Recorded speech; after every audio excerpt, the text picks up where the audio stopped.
Jason Swain, touchdown.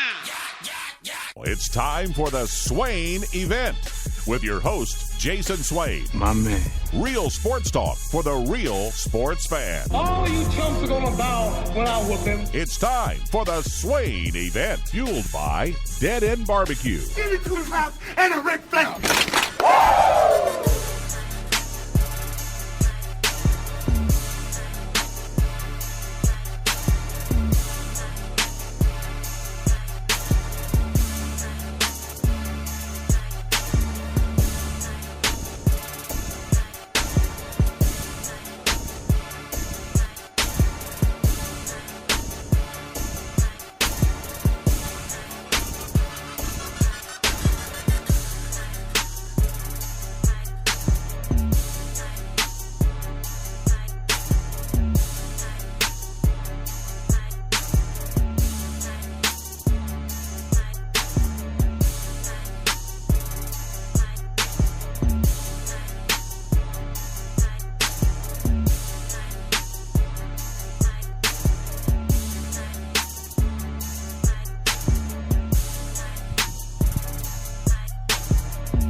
Swain Event, SwainEvent.com, fueled by Dead End Barbecue, top 100 barbecue restaurant in America.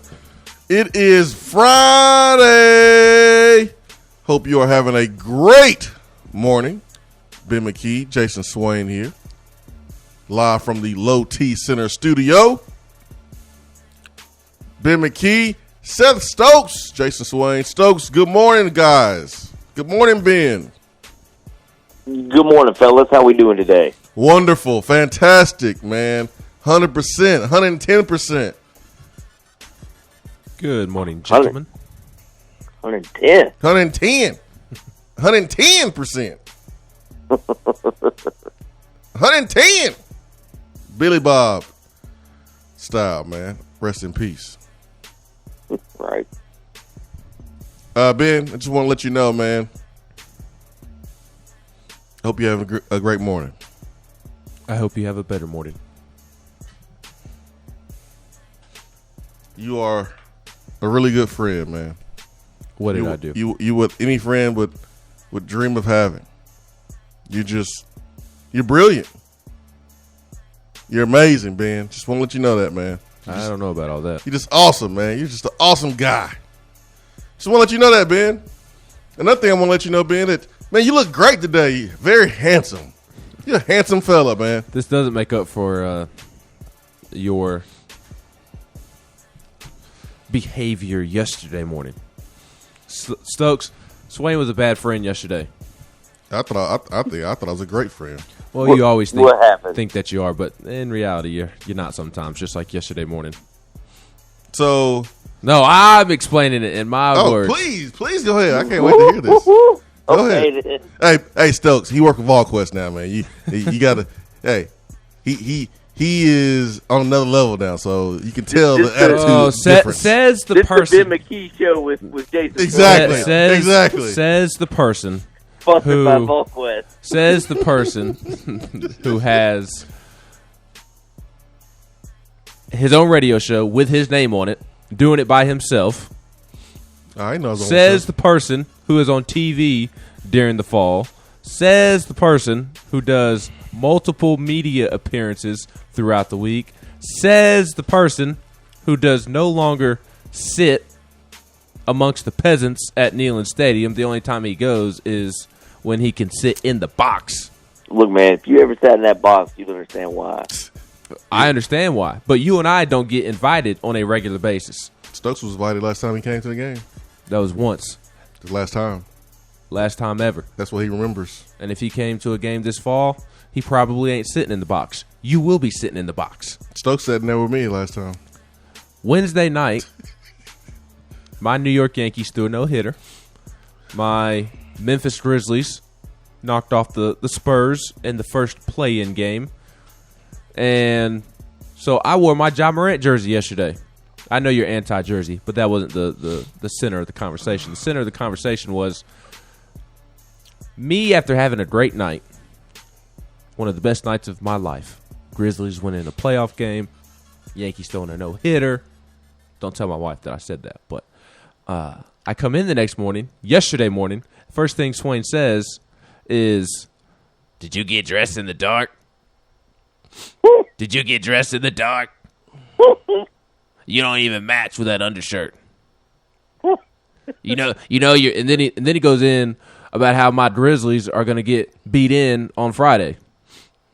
So, being a bad friend that he is, being an instigator, a hater, he doesn't have let me have my moment under the sun, Stokes. Ben. He started throwing shade before anything else. Ben. Are you being sensitive? I didn't bring it up. Swain brought it up. So if I was sensitive, I think I would have been the one that brought it up. Yeah, it sounds like you holding on to it, man. I didn't hold, but You're if I was holding holding, on to nope. I hear the anger in He's your hurt. voice. Nope. He's hurt like Kwame Brown. No, y'all can spin this, and y'all can have y'all's old people vibe against the young one. Oh, but man. I'm not saying anything. Swain brought it up this morning. I did not.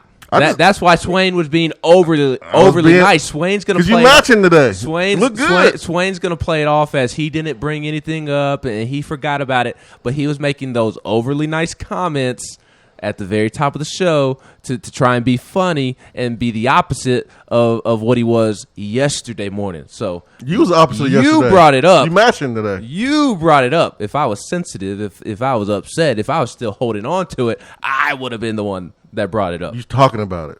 Because you brought it up. Hey, Ben, do you want me to be your friend or do you want me to be your husband or wife? Neither. None of the above. Because I want you to be. You want me to honor that you had a good night the day before and not tell you the truth about how you had on a forest green undershirt, long sleeve with a Memphis Grizzlies jersey, and there was now forest green in that jersey. You ain't a Milwaukee Bucks fan. You a Memphis Grizzlies fan. As a friend, I told you off the air, hey, man, you know them colors don't match, right? That's why I asked you if you got dressed in the dark. It was a joke to let you know that them colors ain't vibing together. You was hating on the Grizzlies. That's what you're doing. What you did yesterday is the equivalent of if I came in the morning after the Bears drafted Justin Fields with their number 1 overall pick.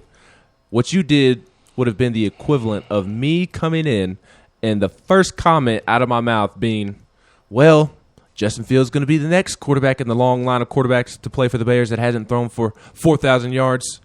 Of course, the Bears got the quarterback in the first round that everybody questions whether he puts in enough work, whether he can even go through his progressions. You hear the pain, Stokes? Of course, the Bears drafted the next Dwayne Haskins. Why are you in your feelings? If like I this, came man? in and was talking like that, you would label me as a hater. You would. You would label me as a hater. That's what you did yesterday morning. He's hurt, man. It's okay, Stokes. He's hurt, man. Let him go. Let him get it all out, man. Let him get that pain out of his heart. And Stokes, why don't you be quiet over there and worry about your Falcons drafting Kyle Look, Pitts and then trading Julio Jones when Justin Fields was on the board? I know what real sports pain is. My Falcons gave up a 28-3 lead in the Super Bowl. He's hurt, man. He's hurt, Stokes. It's okay. It's okay, Ben. Just talk through it, man. You brought it up. Let it out. Let it out. It's okay, man. Let it out. That way you can feel good about Tennessee getting this sweep this weekend, man. Tennessee baseball. And now you got people in the text box thinking that I'm being serious. You finished or you done? You acting real brand new to hanging out with Jason Slade. That's my point, man. Ben, ever since he been with VolQuest, man, you can't tell him nothing. He's acting brand new, man. He feeling himself, man. He got a little attitude. And I love it. I think it's hilarious. I love it, man. I love it. I love the new Ben. This is all fake news. I love the new Ben, man. He's buff now. Y'all He's get y'all bald. jokes off. Man, he's feeling himself, man. I love it, man. Thank you, Austin Price and Brett Hubs, man. This dude right here is a brand new person. I love this brand new Ben. So much swag, so much attitude. He's so sassy this morning. He's so sassy and spicy. I love it. When you go to practice, Ben, you go hang out with the little VolQuest clique over there on the sideline. Oh, you know they're gonna do their handshake. Yeah, that way I don't have to. Throwing up gang sons. VQ. What colors you wearing? What colors you wearing? This VQ over here. This is my block, homie. This is my block. What you doing, Knox News Sentinel? Get out my block. 247. That's our block, homie. We're gonna jump you. We run this. We clicked up over here. Do the VolQuest walk. Do the V walk. Hit the V walk on him. Oh man. Yo, man. If we can get an Anchorman remake of Knoxville News Media and get Ben in there throwing hands, man, that would be hilarious. Oh man. It's Friday. It is Friday. Hey, there was a time when it got pretty scary in the beat writer football team media streets several years ago. I know, man. I know. Oh, dude. Oh, man. What a start to the morning. What a start to the show. I got a question for you, though. I had a really good question on Twitter yesterday from a follower, and I thought it would be perfect for conversation today, especially with us three together. And questions from John Shaver on Twitter. I'm gonna need John Shaver. I need you to get a Twitter profile. They don't even do the egg anymore, man. This got like just a empty circle. Twitter don't even do the egg anymore. I'm gonna need John to get a profile picture. But anyways, he says, in your opinion, have we improved more via the transfer portal, or lost ground, or broke even? Tennessee adds another player from Michigan. And I don't know about y'all, man. I feel like Brian John Marie escaped Michigan. It was like, I gotta go. I promise I'm gonna come back and get y'all. I'm gonna come back and save some of y'all too. I'm gonna come back and save y'all. Just hold tight. I gotta escape first. I gotta be the first one to get out. And then when I get out, I'm gonna come back and save y'all. And he came back and he went back and saved Joe Milton. And now Tennessee is getting more players from Michigan. Tennessee added another defensive player from the transfer portal. And what's that, two this week? But Michigan linebacker William Mohan announced that he's coming to Tennessee. So the question for you guys is, do you feel like we have improved more, lost ground, or just broke even with the guys that left the program over the last couple weeks and months? Stokes, I'll start with you. I mean, it's hard to say because we haven't seen those guys play for Tennessee. Mm-hmm. But, like, from the dudes that we lost, not saying they weren't good players, not talented players, but they were part of a defense that couldn't stop a slant, couldn't get to the quarterback, couldn't quit giving up big touchdowns and big moments. So it's hard to say that we're going to get that we lost ground. But I don't know. Honestly, it's a tough question. We got to see what these guys do when they're playing for Tennessee, because Michigan wasn't really anything to write home about either. So, I mean, it's you're adding pieces. You took pieces away from a bad defense, and they're transferring to other places. You're adding pieces from a bad defense that's transferring into Tennessee. So maybe a new fit will, new location, maybe it's a good fit down here in Knoxville for them, and they'll flourish. They'll get better coaching. We'll see. It's early right now to say we improved or lost ground. It's all, conjecture. But you took two teams that have been struggling, and some players left one team, players left another team, and well, I don't know.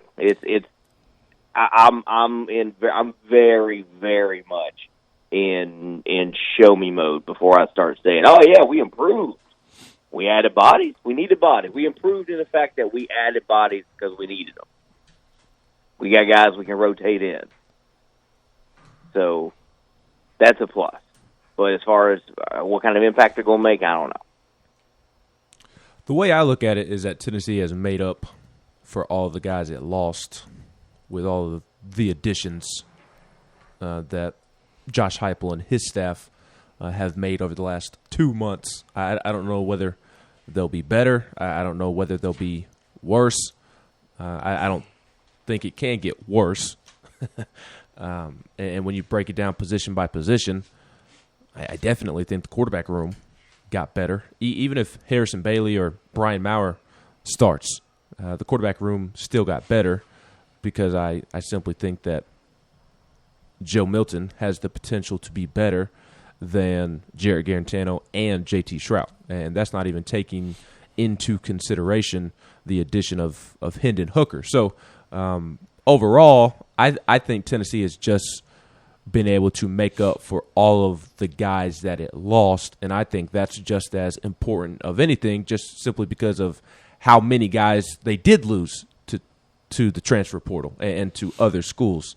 They were going to be well below the scholarship limit and how many guys that you can have on a team. I mean, they were going to be well under that number, and Tennessee's already going to be battling a talent discrepancy amongst them and some other teams in the league. The last thing they needed was to battle that talent discrepancy on top of not even having a full roster or even close to a full roster. So I think the fact that they've been able to go out and get more bodies than we initially anticipated is good, just to continue to fill out the roster. And then when you get into the individual player, it does seem like each can have a legitimate impact. So I'm with Seth. I think it's a little too early to say Tennessee got worse, Tennessee got better, but I think the most important part is that Tennessee has replaced the bodies that left, and some of them appear to be better players than what Tennessee had before. So we'll see. If I had to pick upgrade or broke even or simply just fell short of making up the ground that was lost with all the players, excuse me, that have left, I would say break even. From a talent standpoint, I will say you're falling short. Because I think it's the reason why these guys have left other schools. Not saying they're not talented, but they're not top-level starters, all-conference players, except for Juwan Mitchell, and are just going to go straight to the league after this year. So I think when you look at the departure of Key Lawrence, Eric Gray, Wanye Morris, I mean, those are very talented guys that were young. And I think time will show that inside of a more positive culture and some coaching, that those guys are going to be some all-conference players and have a chance to play at the next level. So from a talent standpoint, I think we are falling short as far as being able to replace that. But from a culture standpoint, I think you have upgraded. So you fell short in the talent category, but you have upgraded in bringing in guys that you can coach up and be at one team. So I think it washes out to be a break-even scenario. So I think this team is going to play more together. Josh Heupel can now treat everyone the same as far as just a fairness. I mean, you treat every player fair, but you don't treat every player the same as a coach. But now I think Heupel can do that because the guys that were used to getting special perks for coming here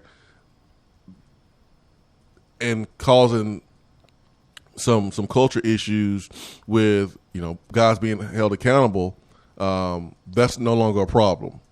So, yeah, this team may not be as talented, but they'll play together more. They'll hold each other more accountable. And I think we'll see some leadership be developed out of here, to be honest. So it's a great question. I think time will tell I know Stokes and Ben, you guys said, it's really hard to say right now because these guys haven't played yet. So you're kind of forecasting, but just pure talent, I think we lost more than we gained. But I think we gained more than we lost in the leadership and culture category. So for me, it's a wash. It's a wash. But it's a good pickup for Tennessee. And I truly feel like Michigan and Harbaugh is like Gilligan's Island or something. You remember watching Gilligan's Island back in the day, Stokes? Oh, yeah. I used to watch Gilligan's Island. I said, man, y'all got all these buildings and doing all this stuff, but y'all still can't get off this island? Y'all done came up with all these resources to survive on the island, but can't get off the island. But I feel like Harbaugh was like his program and him is like Gilligan's Island. And like one person escaped and trying to go back and save others. I mean, if you just really pay attention closely and listen, we know a bad setup when we see one. Like we have seen the clues in previous staffs. We've seen it with Butch. We've seen, head coach get up to the podium and basically tell us that a young man with a swollen eye, as if he got hit by something, had felt in practice, an athlete, a scholarship 5-star athlete, that he just tripped and fell on a helmet. This is what he told us. This is what he told us. You ran to the door. We've seen the signs of dysfunction inside of a football program, inside of a football locker room. We've seen it. We've seen it with Butch Jones. We've seen it with Jeremy Pruitt. We know what it looks like. Michigan, y'all got some issues. They've had coaches leave. They've had players leave. And this is our fourth Michigan either player or coach in the last 2 or 3 years, if I'm not mistaken, Ben. You got a coach, linebackers coach. You got a quarterback, Aubrey Solomon. And then, our latest linebacker transfer. What do they call him? What's his nickname? What do you say his nickname was? Because he's like part Indian. What do you say? Apache is his nickname? Is that what they call him? I think that's what he said. I don't know. I did not see his nickname. Oh, I thought I read it on the VolQuest. Well, you're not currently on VolQuest. That's probably why that's why I probably can't reference it then. Let me get over here to VolQuest then.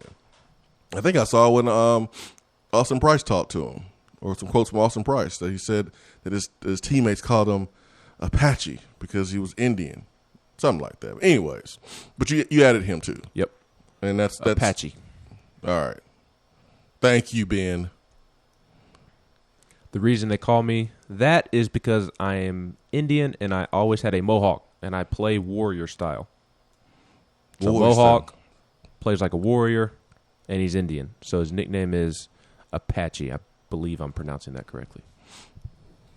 Hope I am as well. Can they call him that? I'm just joking. He likes it. He embraces it. Let's roll. He's 200 pounds. Playing outside linebacker. And I think you're going to see him used in multiple ways in the Tennessee defense. Maybe he's that Swiss Army knife. Yeah, maybe he's that. Maybe he's the new Sean Sandberger. Maybe. I mean, he's 200 pounds. Maybe he's that edge guy that can cover in space. But he's going to bring some speed, and that's what this team needs. More overall speed. That was a theme when Pruitt and company first got here. It's going to continue to be a theme because you got to have it in the SEC.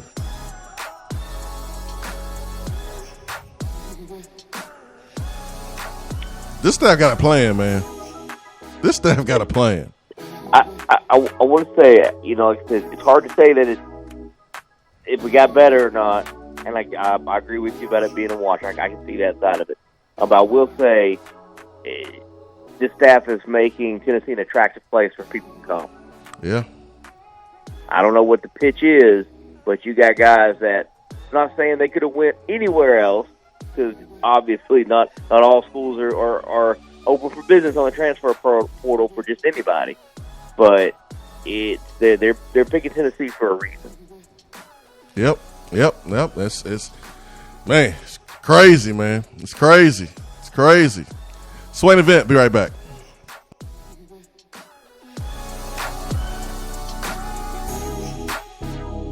If you want to get in on the conversation, call the Iris Networks hotline at 865-200-5503. Grow your business with Iris Networks high-speed fiber internet. IrisNetworksUSA.com. If you're coming to Knoxville and need a place to stay, do yourself a favor and book a room at Hampton Inn Paper Mill, also known as the Hampton on the Hill. This award-winning property is literally in the top 5% of all Hampton Inn properties. The GM, Stephen Lawrence, is a good old local boy who grew up in the business around Knoxville. He and his staff are always available, always willing to help, and will go above and beyond for their guests. The newest Hampton Inn in Knoxville has clean, affordable rooms, flat screens, fridges, and microwaves in every room. Plus, breakfast is included in every rate. Not to mention, there's also a pool and fitness center on site. If it wasn't so close to amazing restaurants, bars, and shopping, you would never want to leave. At only 6 miles from campus, you're still right in where the big orange action is. Go to HamptonInn.com, search Knoxville, and book your room at the Hampton Inn Paper Mill or call 865-693-5400. Top 100 barbecue restaurant Dead End Barbecue is a no-brainer when you are craving the smoky flavor of quality Q. Dead End makes it easy to enjoy their fantastic menu with online ordering from Chow Now for pickup. Or, if you don't feel like leaving the house, then have Dead End Barbecue delivered right to your door by Loco Knoxville or Bite Squad. There is no better restaurant in town to enjoy the madness of March with. Cheer on the Vols and the Lady Vols with the best barbecue around. Check them out online at deadendbbq.com. Dead End Barbecue. The search is over. When I made the move to my own studio, I was worried about this. I was worried about that. I was worried about, hey, did I get this piece of equipment? Did I get that piece of equipment? Does that sound good? Does that not sound good?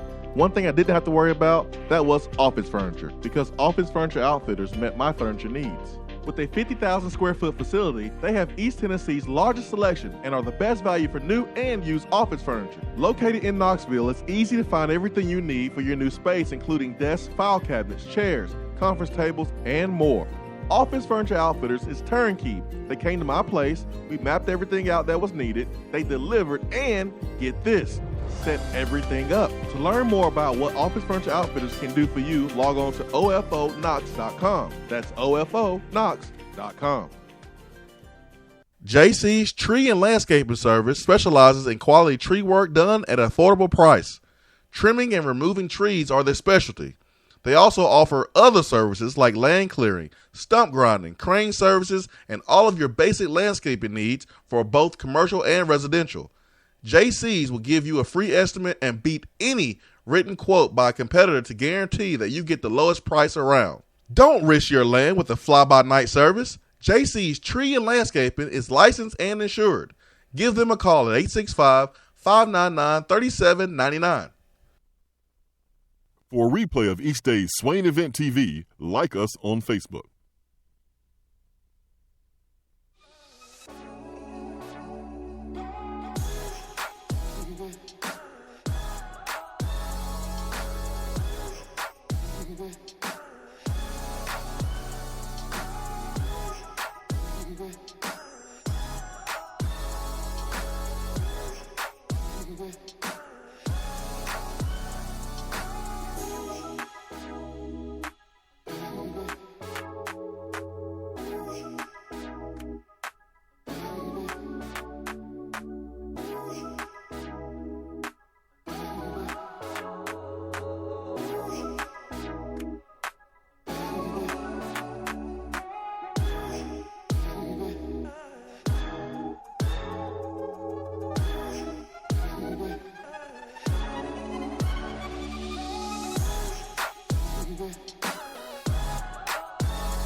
Swain Event, SwainEvent.com, fueled by Dead End Barbecue.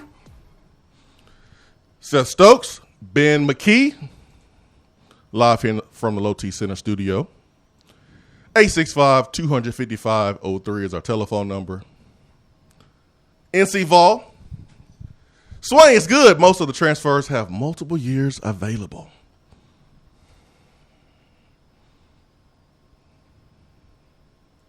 That's the plan. Do you see it, Stokes? Do you see the plan, Ben? Do you see the plan unveiling?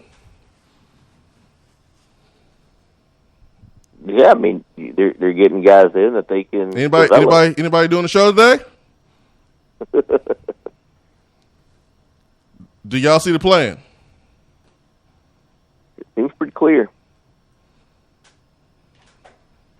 But yeah, they have to. Just like I talked about at length last segment, Tennessee had so many transfers leave that they have to go out and get bodies. You're already dealing with a talent discrepancy, but you can't, on top of the talent discrepancy, deal with a significant roster crunch. You don't want to be 20 guys, 25 guys. I don't know what the official number came to be before Heupel started landing transfers, but you can't have a talent discrepancy and a short roster to the point to where you're having to put a long snapper at linebacker in spring practice like that. That's not a good combination. Now we can get into a side conversation whether or not,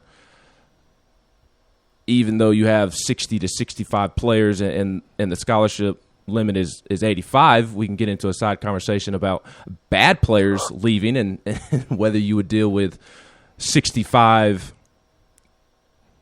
solid to really good players compared to 75, 80 players still be under that number, and those extra 10 to 15 guys are bad football players. That's an interesting way to look at it, but I still think you would rather have the 70-ish players, even if some of them may not be good players. Just that way you have at least bodies, and again, you don't have to move a long snapper to work at linebacker during spring practice. So I definitely think the plan is coming along as Josh Heupel should, and I like the fact that they're not doing one-for-ones. I mean, they've got a couple, Javonte Payton, Caleb Tremblay, but for the most part, they're guys that they can develop. They can work with for the next 2, 3, 4 years, and they can be football players for Tennessee, good football players for Tennessee over the next 2, 3, 4 years. I don't know about that big orange machinist who says Heupel going to mess around and build a championship team during a time we can't participate in the postseason. Most Tennessee thing ever. It is the most Tennessee thing ever, man. Tennessee going to mess around and be a whole lot better than what people expect in the first year and possibly be able to go to a good ball game but won't go to a good ball game. It sure is the most Tennessee thing ever. But looking at last year's record of 3-7 and then looking at this team and going, man, they may win 1 or 2 more games, or they may be lucky to go 500 this year. Heupel might mess around and do a little bit better than that. And I'm not saying that he's going to win 9 or 10 games, but he may win one more game than what people expect, which is 5-5, and that would be significant for me, for sure. You can see the plan. Now, Heupel hasn't basically come out and shared the PowerPoint and the outline as if he's in a coach's meeting with everybody and laying it out to them. He's not laid it out to us publicly, but you can see, some of the comments that he's made about attracting transfers, wanting multi-year guys, also being open to bringing in guys, like Ben just said, 1-year guys that feel a need. You can see the plan unfolding. And one thing about the previous staff, and I'm not trying to bash Pruitt. I'm simply trying to crystallize a point, which is why I'm bringing up the previous staff. But the previous staff, under Pruitt's leadership, was a little unorganized. He was a little unorganized. And this is the knock as a first-year head coach is, do you know how to be a head coach? And you have to be organized. You have to, make sure that you lay out a plan, and it's a clear plan. It's a short-term plan. It's a long-term plan. We saw the short-term, long-term plan kind of take fold Butch Jones, a guy that was a previous head coach. We saw a coach who failed to be as organized as Butch and failed to be as organized as what we're seeing from Josh Heupel. So organization is very, very important. You're seeing a plan that was laid out, and this staff executing the plan. I don't know if they're going to go out here and win, 8 games, 7 games. I don't know that, but I do know that there's a plan, and you're seeing the execution of that plan, which is very, very important. And I think the players see that too. Once the players see that a coach is either unorganized or organized, it's going to impact how they move and how they go about their business. So I don't know how good these players are going to be that's come here, but Stokes, like you just said before the break, you are seeing a staff that is attracting talent. Mm-hmm.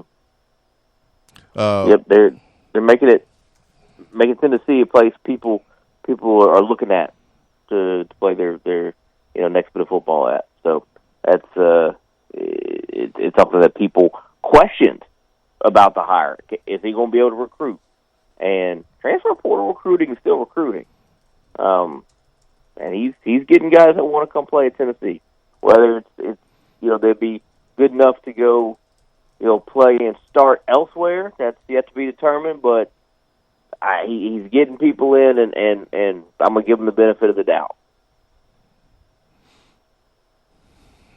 And you can't just put both feet on the gas like how you drive, Stokes, on the highway. Some people just drive 1 foot either on the gas or on the brakes. You put 2 feet on the gas.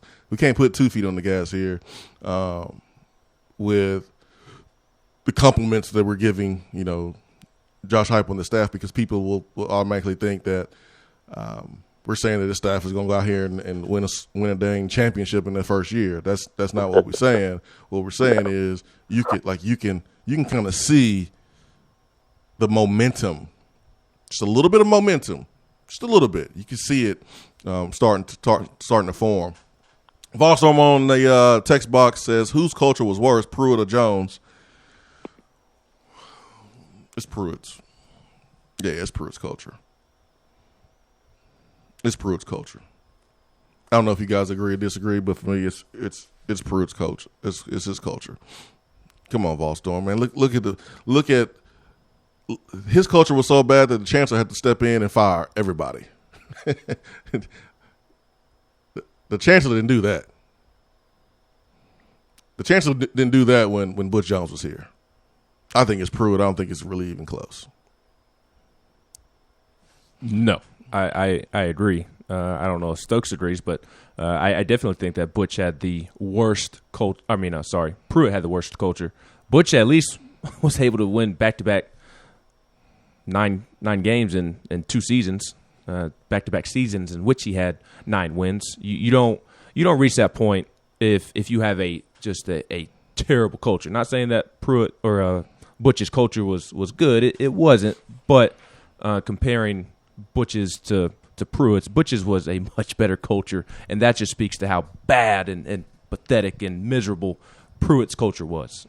If it was that bad under Butch isn't getting to 9 wins in back-to-back seasons, and we can make fun of Butch and all of his comments and participation trophies, and we can also point out that those teams did underperform, but 9 wins in back-to-back seasons, that's not happening with Pruitt's culture. So I even think the results just speak to which culture was worse. I mean, Tennessee had to fire its head coach because of cheating, and in a normal year would not have been even close to making a bowl game.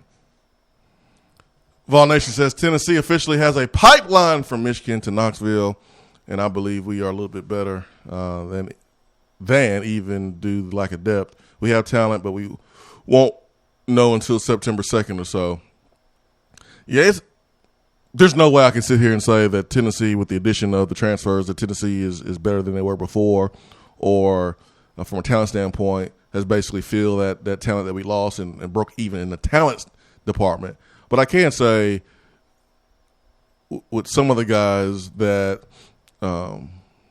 really no fault of their own per se, like not knowing that maybe they were a reason for some of the culture issues. They simply just, did what Pruitt allowed them to do. They created some issues, and now they're not here. That's going to alleviate some of that, some of those issues, and from a leadership and culture department, we have upgraded there. Which again, both of them are what you need to be successful. You can have a lot of talent, but if you don't have any leadership and you don't have a positive culture, you're not going to maximize your true abilities. And listen, we saw that honestly the last 4 years. For the last 4 years, we've seen guys be drafted from Tennessee, play in the league, and the record doesn't match. The draft picks and the guys going to the league doesn't match the Tennessee win-loss record. It just doesn't. Well, that's because of the culture. Let's see here. Vol Nation also says, I believe Tennessee has an idea of how many scholarship they will be short of void in 22 and making up for that number with the portal. So far, we have 2 that will count against next year. How many more we go get is an indicator of the desire to win and a possible number of self-imposed NCAA scholarship losses.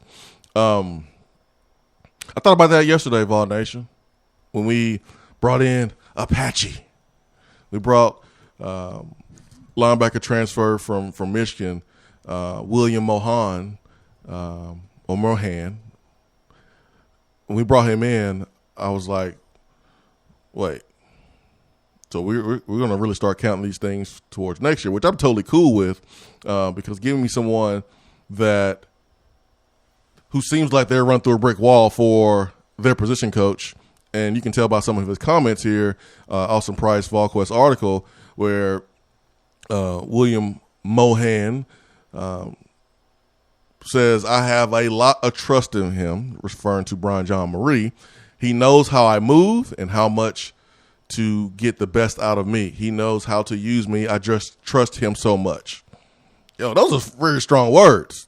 Mm-hmm. I just trust him so much. That's strong, man. That is strong right there. So if you can get a guy like that who should be more mature than most freshmen coming in, physically he's been in the weight room, and he's ready to run through a brick wall for his position coach. Guess who's going to be leading by example in that linebacker room? It's going to be him and Juwan Mitchell, the new guys. The new guys going to be leading in that room. And hopefully Jeremy Banks doesn't feel like, oh, this is my territory. I was here first. And he's like, oh, let's do it together. Let me join in. Let's shock the world. We lost these 5-star linebackers, 4 or 5-star linebackers. Let's go. Let's ride. I don't care that you just got here. Oh, you first? You go first, man. Yeah, you deserve it. Like, this linebacker room has a chance to shock some people, man. They really do. I'll be real curious to see in 2 to 3 years, in hindsight, whether it was smart for Josh Heupel to count ahead to the 2023 class, which is what some of these incoming guys. I don't know for sure that Mohan and the corner from Auburn, I don't know for sure that you have to back count them towards next year's class, because as Austin Price mentioned on the show at some point over the last week or so, for some of them, like it is essentially one guy transfers so you can bring him in. I don't know if they've changed that rule. They got to change that rule. I think it depends on if they can play 1 year or not. So I think like Javonte Payton, you don't have to worry about him back counting since he'll only be here 1 year, or Caleb Tremblay. But I do think the guys that will be here multiple years, they do count towards next year's class number. We'll have to make sure we ask Austin about that on Tuesday. But I'll be curious to see in hindsight whether that was a smart game plan, or maybe not smart game plan, because I do think it is a smart game plan. Let's see if it works out, because on one hand, you would like to get some high school players in here, guys that you can have 3, 4, 5 years. But on the other hand, although I feel like most people who think rationally realize that Josh Heupel, although fans don't want to hear about patience and giving a coach time. Josh Heupel deserves more time than Lane Kiffin, Derek Dooley, Butch Jones, and Jeremy Pruitt. But we also know that if Josh Heupel goes out and loses some of these coin flip games, toss-up games to Pittsburgh, South Carolina, Missouri, if he were to go out and lose those games instead of win those games, although people are willing to give Josh Heupel patience next offseason, there will be some criticism for that. Well, he can't even beat South Carolina or Missouri or Pittsburgh. How's he going to be able to win when he gets talent in here? So my point is that although, yes, Josh Heupel deserves patience, needs as much time as any of the recent coaches Tennessee has hired, he also kind of needs to win now, just to show some early signs of progress. And I think Stokes, by him going out and getting some of these transfers, he's putting himself in better position to win some of those toss-up games. Yeah, I mean, he's going to have a harder time without him than he is, with him. So you take that much away from the roster, and you've put some of it back. So again, we'll wait and see. But as far as does he? I mean, everybody needs to go win as soon as possible. Mm-hmm. I mean, that's a given. But I do think, considering how bad everything has been and how just down people are on the football program at this point, and I mean, there's a little bit of excitement building up, but it's nothing like it typically is. I mean, everybody's kind of in a wait-and-see mode. I do think people, I'm not saying they're going to look at this year as a throwaway year, but I do think he is given a bit more grace this year, just because everything's just been so bad. And people realize it a lot more now. I mean, they saw the 3-7, then they saw the supposed talented players, the highly recruited players off of that team leave in bunches, and anybody that expects them to go out and start winning big things year one, they're kind of fooling themselves, because you replace some players, but you don't know. You just don't know. And I think people realize that. So does he need to go out and win? Sure, yeah. I mean, everybody needs to go out and win. But is it going to be of the utmost importance that he goes out and wins a whole bunch of games this year? I mean, that would be nice. But if that's if you need to see that in order to get on board with him, and are going to ignore any sort of improvement if it doesn't equal a W, then I think you're kind of setting yourself up for a big disappointing year. Y'all know the difference between year one going into year two for Butch and Pruitt was what Ben just talked about. In year one, you had that win against South Carolina. You had that game against Georgia where you were right there. Like, you were right there, mm-hmm. and basically one play was the reason why you lost that game against a team that was way better than you. You outplayed them, you outcoached them, but I mean, Pig Howard, that fourth down, well, it wasn't even fourth down, but the goal line extension that was a fumble and a touchback, that's one play. And I think folks realized at that point, like, oh, okay, we might have something here with Butch Jones. And when you did not beat Vanderbilt to be bowl eligible, and that's always tough when you lose that last game of the season, and then you talk about that game all off season. But even when that even with that happening, we still was able to point at games where we either won with less talent or outcoached other teams with less talent, and it made 14 a whole lot better. So you still have some momentum going into 14. Well, losing the first game the way we did against West Virginia, losing to freaking Georgia State, losing to BYU, finding ways to lose in year number two, like basically not having your team prepare. It's one thing to come out a little bit flat against a respectable program like Appy State and just fall a little flat. But the way we lost to Georgia State, man, in the comments that, Pruitt had made early in the week talking about getting extra guys in and the second and third string guys getting them reps, that was a clear indication that he didn't have his team ready to play at all. All. And so you can just kind of tell the difference between Butch's first 2 years and Pruitt's first 2 years. If Heupel can have a game or games in his first year to where he either wins or he outcoaches or outplays a team, maybe still falling a little bit short. But if you can just show that in your first year, man, I think folks will be like, oh, okay, we might have something here. We might have something here. The same way people were with Butch Jones. So first year, I think at this point it's going to take people a little longer than that. Yeah, you're right. Honestly, you're right. Just this fan base is beat down. I mean, they are. I've not ever seen this fan base this low. And yeah, I don't expect him to go out and win a bunch of games this year. Do I expect them to be competitive and to play hard for 60 minutes? Like, for me, that's where the bar is right now. Like, just go make an effort for 60 minutes. You didn't have that last year. You didn't have 60 minutes effort. You didn't have 4 quarters of hard-fought, well-played football. You would have a quarter here and there in a game, and then when the time got tough, everybody would just go, let's just get out of here and move on to the next one. And as a fan, it's tough to watch. It's a bad product to watch. Give me something that I'm at least going to – the scoreboard might not end up the way I want it to, but at least the product is fun to watch. The guys are fighting hard, and you can see those improvements being made that are going to lead to W's on the scoreboard. Because you're right. With Butch Jones, you did have that early. Butch's big problem was he couldn't maintain it. Like, Pruitt got lucky, and that was pretty evident. He got lucky, and then it fell apart real fast. Real fast.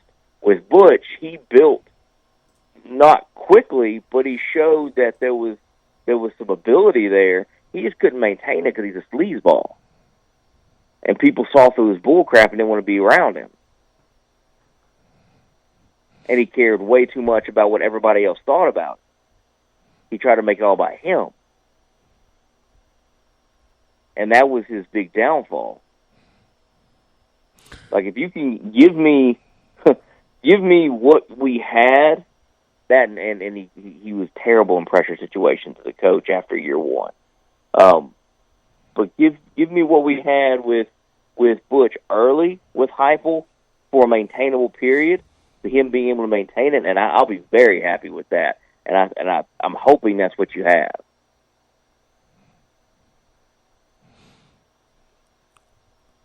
Text box time here. Got some good stuff from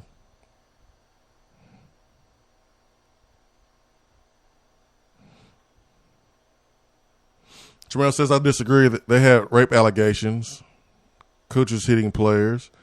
He started with the bad culture that Pruitt inherited and made worse. I don't know, guys. I think the connection with the two makes Pruitt seems worse. What you disagree with, Jamel? I think we all said that Pruitt's culture was worse. But a rape allegation is an allegation. I mean, if you're talking about A.J. Johnson, I mean, he was not guilty. So you did have the incident that allegedly happened between Butch Jones and who's that player, Stokes? I think you remember that story. Yeah, I remember that story. Matt Crowder. Yeah, Matt Crowder. He's rotting away somewhere. Yeah, it was that surface that there was altercation between those two. But I mean, if you say that the culture was already bad and Pruitt made it worse, I'm not disagreeing with that. But I think Pruitt's culture was worse because the Chancellor came in and had to fire people on the spot. I don't know how you get much worse than that. Butch Jones didn't have that. Butch Jones didn't have that at all. So that culture started to go downhill. 15, 16, and then 17. It just rotted. Mm-hmm. I remember that Kentucky game when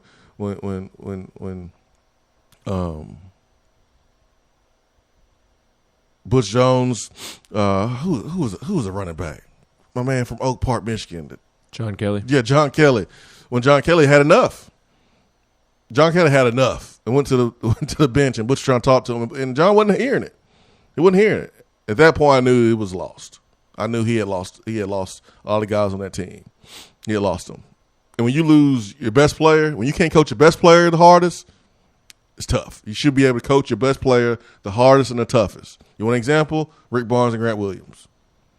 And at that point, I was like, oh, it's a wrap. John Kelly had gone out and got suspended for that Kentucky game. Well, so I don't know what game you were referencing, but he was suspended for that Kentucky game in 17 because he and Will Ignat got popped for weed possession or was it got pulled over on the game? strip. It was a game on the road, and I remember John Kelly either got a penalty or something and came to the sideline. Butch trying to talk to him, and John Kelly wasn't having it. It does not surprise me. But I don't think it was the Kentucky game. Not that it necessarily matters in the grand scheme of things. But maybe it was. No, it wasn't Missouri because maybe it was Missouri. Maybe it was a Missouri game. That was Butch's last game. Yeah, it was a Missouri game. It was a Missouri game because he played Missouri and Kentucky either at home or away the same year. I knew it was an away game, so it had to be a Missouri game. It had to be the Missouri game then. Good catch on that one. Yeah. So Missouri game is what it was. I knew it was an away game though, and that lines up with it being Butch's maybe last game. But it was an away game, and I remember watching on the sideline, watching the interaction on the sideline, and John Kelly just wasn't listening. And anytime a coach loses his best player, that's a problem. But to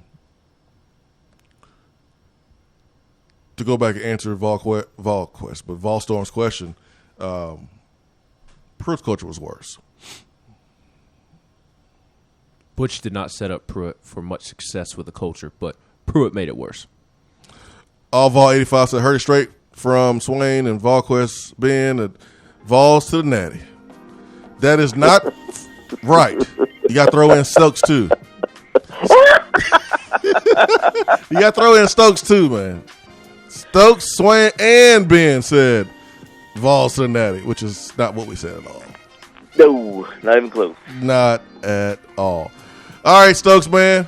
My man. Have a great weekend. We will hear you back here next week. Man, appreciate your time in hour number 1, man.